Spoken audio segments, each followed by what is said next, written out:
Thailand के prime minister ने एक बयान दिया है जो कि पूरी दुनिया के अंदर इस टाइम बहुत तेज़ी से वायरल हो रहा है। वो बयान ये है कि वो कहते हैं कि अगर आप दुनिया के अंदर वैल्यूज़ हासिल करना चाहते हैं तो हिंदुओं का जो रहन सहन है, जो उनका स्टाइल है, जो उनका दुनिया में बातचीत करने का वे है, आप उसे अपनाएंगे तभी दुनिया में आप आगे बढ़ सकते हैं, सुरखुरू हो सकते हैं। वैल्यूज तो हम 1000 साल तक उनके साथ रहे हैं, हमें पता है।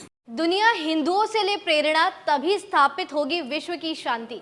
जी हाँ, बिल्कुल सही सुना, ये है थाईलैंड के पीएम का बयान। और वो कहते हैं जो सबसे बड़ा प्रॉब्लम है वो इस्लामाइजेशन है। और उन्होंने कहा ये एक एग्जिस्टेंशियल थ्रेट है हमारी आइडेंटिटी को, हमारी पहचान को, हमारी आज़ादी को। मैं आपको एक चीज़ का क्लियर कर दूं कि हिंदुइज़्म जो है ना, ये दुनिया में फसादात फैला रहा है। इंजीनियर्स देख लें, सिविल देख लें, जो भी इदारा देखें, वो हमसे बहुत आगे हैं। इसलिए वो दुनिया में अपना वो पैसे के बलबूते पर अपनी तारीफ़ करवा रहे हैं। हमें क्या करना चाहिए? हमें इस्लाम को अपनाना चाहिए। कम से कम हम मुसलमान होते हुए हम इस्लाम को अपनाएं। जो रेडिकलाइजेशन है नॉर्मली ये समझा जाता है कि जी इस्लामिक सोसाइटीज़ में है, मुसलमान मुल्कों में है, वो वायलेंट हो जाते हैं कि जो मुसलमान दुनिया जो है वो मगरब में ज़्यादा बढ़ रही है। हाँ, वो उनके बदला लेंगे, वो उधर से उनका बदला लेंगे। ये बदले की बातें इतने से छोटे से दिमाग में आ गई। आगे किसने सिखाया कि बदला लेना है? बदला लेना होता है, पर ये लोग नहीं समझते हैं। ये लोग समझते हैं हम हिंदू हैं, ये कुछ नहीं है।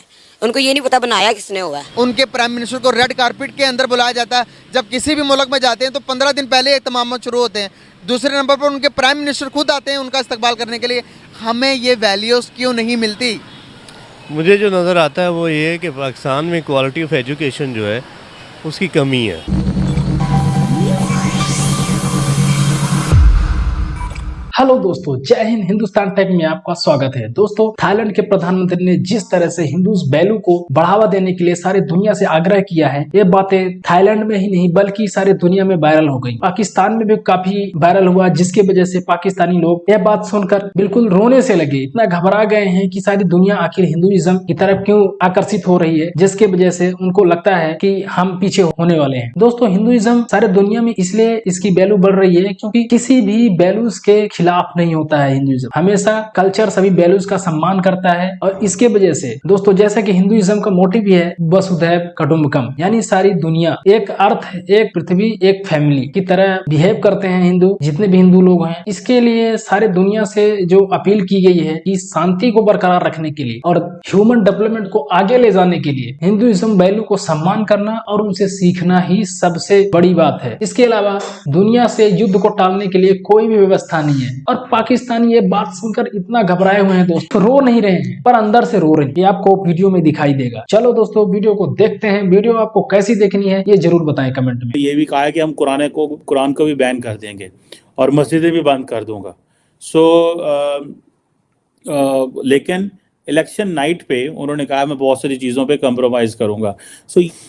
बट देखना यह है कि मुसलमानों के लिए क्या चैलेंजेस बनते हैं वहाँ पे, क्या होता है वहाँ पे, क्या मुसलमानों को टफ टाइम मिलेगा। जैसे रिसेंटली स्वीडन में हमने देखा, डेनमार्क में देखा, बहुत सारे इश्यूज हुए, लेकिन ये एक वेव कितनी कुछ चलती है कि अभी एक थाईलैंड के प्राइम मिनिस्टर ने ऐलान किया है। थाईलैंड के प्राइम मिनिस्टर ने एक स्टेटमेंट दिया है। उन्होंने कहा कि अगर वर्ल्ड के अंदर पीस कायम करना चाहते हो, अमन कायम करना चाहते हो, तो हिंदूज़ की वैल्यूज़ को, जो कि हिंदू के अंदर जो वैल्यू, जो उनके मज़हब की वैल्यूज़ हैं, उनको अपनाओ, फिर दुनिया में अमन कायम होगा। उनका कहना यह था कि दुनिया में जहाँ पर जंग लगी हुई है, जहाँ पर हालात ख़राब हैं, वहाँ पर हिंदू पॉजिटिविटी क्रिएट कर रहे हैं, वहाँ पर हिंदुओं की तरफ से पॉजिटिव बयानात आते हैं। तो थाईलैंड के प्राइम मिनिस्टर का ये कहना है। इसके अलावा अगर मैं बात करूँ तो दुनिया को इस टाइम अमेरिका के अंदर 90 से बड़ी बड़ी कंपनीज़ के अंदर सीईओज़ हैं इंडियंस। इसके बाद यूके के जो प्राइम मिनिस्टर हैं वो भी इंडियन है, वो भी हिंदू हैं। तो पूरी दुनिया क्या वजूहत है कि इंडियंस को, हिंदूज़ को वैल्यू प्रोवाइड कर रही है? हम बात तो पाकिस्तान मुसलमान की भी होनी चाहिए, लेकिन हमारी बात नहीं हो रही। क्या वजूहत है? असल में मैं आपको एक चीज़ का लेकिन आप देखें, दुनिया में हिंदुइज़्म या क्रिश्चियनिज़्म या जो भी है, ये सब मुसलमानों पर जुल्म कर रहे हैं। आप हर फील्ड में देख लें, पाकिस्तान के अलावा इंडिया में चले जाएं, गुजरात में चले जाएं, इंडिया के आप बर्मा में चले जाएं, ईरान में, इराक में, शाम में, फ़लस्तीन में देख लें, ये सब लोग जो हैं ये मिलकर इस्लाम को दबा रहे हैं। अब आपने एक बात की कि जिस तरह से इस्लाम को आप दबा रहे हैं, कह रहे हैं कि हमें खुद इतना पावरफुल होना चाहिए। अभी आप देखेंगे हमारे अपने अमाल कितने को हैं। सऊदी अरेबिया में आप चले जाएं, दुबई में आप चले जाएं, वहाँ पर कल मुझे एक बंदा मिला, वीडियो मेरे पास अवेलेबल है, आप जाकर देखिएगा वीडियो। दुबई के अंदर पाकिस्तानी है, वो पाकिस्तान आके कहता कि भाई वहाँ पर पाकिस्तानियों को पूछता ही नहीं है, हम इतने बेईमान हैं, हम वादा खिलाफी करते हैं, हम किसी चीज़ को पूरा नहीं करते। वो हमसे ज़्यादा हिंदुओं पर, इंडिया के मुसलमान इंडिया पर ज़्यादा यकीन करते हैं। तो इसके पीछे भी तो हमारी गलती है ना। दुनिया को हम अगर ईमानदार होकर साबित करेंगे तो हमारी वैल्यूज़ कुछ और होंगी। देखें, अगर हमने अपने आप को पावरफुल करना है, अपने आप को रिस्पेक्ट के काबिल करना है, तो जारी बात है हमें ईमानदार होना पड़ेगा। लेकिन ईमानदार होने के लिए भी हमें इस्लाम पढ़ना पड़ेगा। ठीक है, आप देखें पाकिस्तान में देख लें, इस सिटी में देख लें, इस वज़ीर-ए-आज़म में देख लें, मुसलमान जहाँ जहाँ भी ख्वार हो रहे हैं उनकी अपनी वजूहात हैं। ठीक है, हम बिल्कुल भी किसी भी अदारे में हम ईमानदारी से काम नहीं कर रहे। आप रेलवे में चले जाएं पाकिस्तान के, आप PIA में चले जाएं, आप ये जो लाहौर का है, ये CDA है, या लाहौर का NDMA है, ये जो भी इदारा है, आप उसको पैसे देंगे तो आपका काम होगा। जब हम अपने इदारे में, अपने लोकल गवर्नमेंट में, अपने आसपास, अपने इर्द गिर्द, अपनी पर्सनल लाइफ में, अपने घर में, अपने बाहर में, अपनी मस्जिद में, अपने स्कूल में हम किसी किस्म की ईमानदारी नहीं अपनाएंगे तो दुनिया में हमारा क्या मुकाम होना है। अब एक चीज़ ये होती है कि हमारी एक मिसाल है लोकल, बद से बदनाम बुरा। मैं भी थाईलैंड का प्राइम मिनिस्टर किसी भी अच्छे मुसलमान को ना मिला हो ज़िंदगी में, ठीक है, लेकिन हम बदनाम हो चुके हैं। इस्लाम को बदनाम कर दिया गया है। देखें, सबसे ज़्यादा लाशें भी हमारी गिरती हैं और सबसे ज़्यादा बदनाम भी हमारा मज़हब है। ठीक है, इसलिए मैंने पहले भी बात की है, हमें अपने आप को चेंज करना है, अपने मुल्क को चेंज करना है।